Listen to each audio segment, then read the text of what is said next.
খারাপ। তুমি এসো ঠাকুর, তুমি এসো।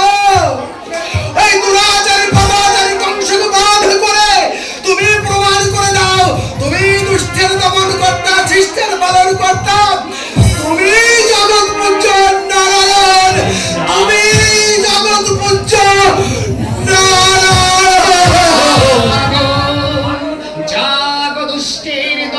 শিষ্টের পালনকারী জগৎ পূজ্য নারায়ণ, তুমি জাগো।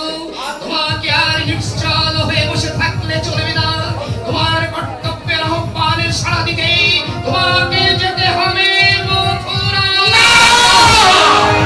না না কৃষ্ণ, না রে কৃষ্ণ, আমি তোকে মথুরায় যেতে দেব না। আমি তোদের পিতা, তাই তোদেরকে আমি বলছি, ওই দুঃসংবাদ শোনার পরে ওরে কৃষ্ণ, ওরে বলরাম, আমি রুদ্রশ্রাবী যুগে যেতে, তাই বলছি তোরা ওই যজ্ঞে যাচ্ছে, ওই যজ্ঞে তোরা যাবি না, তোরা যা।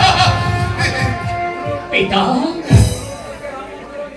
যজ্ঞর যুগের আমন্ত্রণ নিয়ে ওই কংসরাজ ওই পাঠিয়েছে নিমন্ত্রণ করতে, তাই আমি তোদেরকে অনুরোধ করে বলছি, ওই নিমন্ত্রণ তোরা ফিরিয়ে দেব না কৃষ্ণ।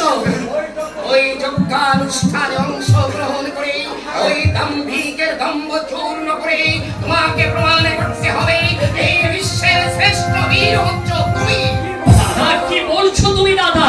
আমি হ্যাঁ, তুমি বলবে ওই নরঘাতক জল্লাদকে দণ্ড দিতে।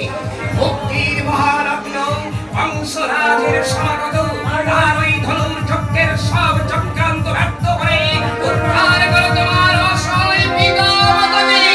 দাদা, ঠিকই বলেছো দাদা, তুমি ঠিকই বলেছো। আর আমি চুপ করে থাকবো না।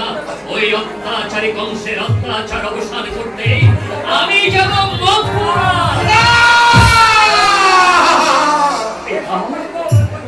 এই সংকল্প তুই পরিত্যাগ কর কৃষ্ণ,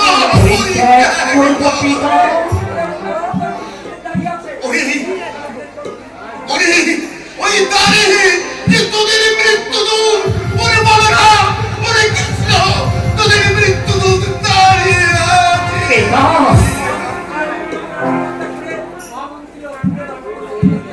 মহামন্ত্রী অপুরের আগমন বার্তা শুনে ওরে কৃষ্ণ, যশোদাদি কান্নায় ভেঙে পড়েছে রে কৃষ্ণ। তাই পিতা হয়ে আমি তোদেরকে অনুরোধে করছি, তোরা ওই ধনুর্যজ্ঞ অনুষ্ঠানে যোগে দিস নে। তুমি কি চাও যুগ যুগ ধরে চলবে আত্মীর উপর অত্যাচার? যে অত্যাচারে অত্যাচারিত হয়ে যে কৃষ্ণ ভক্তরা হা কৃষ্ণ বলে চোখের জলে বুক ফাটাচ্ছে, কে তাদের সান্ত্বনা দেবে, কে মুছাবে তাদের চোখের জল? তুমি কি চাও না পিতা ওই দাম্ভিকের দম্ভ চিরদিন মাথা উঁচু করে থাকবে? না দাদা, দাম্ভিকের দম্ভ কখনো আকাশে চুম্বি হয়ে মাথা উঁচু করে দাঁড়িয়ে থাকতে পারে না। জলোচ্ছ্বাসের মতো প্রলয় রূপ ধারণ করলেও পতন তার অনিবার্য। কৃষ্ণ